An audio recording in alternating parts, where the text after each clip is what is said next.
Di pinggir kota ada taman bermain yang terlupakan. Setiap sore, ayunannya berderit sendirian. Suatu hari, Milo si kucing dan Ruby si rubah tersesat. Tanpa sadar, mereka berdiri di depan gerbang misterius itu. Ayo cepat lewat saja. Katanya, taman ini tutup karena tak ada anak yang mau bermain lagi. Maaf, kami tidak bisa lama, tapi terima kasih sudah menunggu.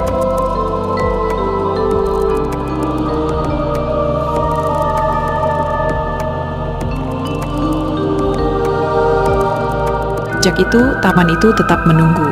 Terkadang di saat senja, ayunannya masih berderit, menunggu siapapun yang mau datang bermain.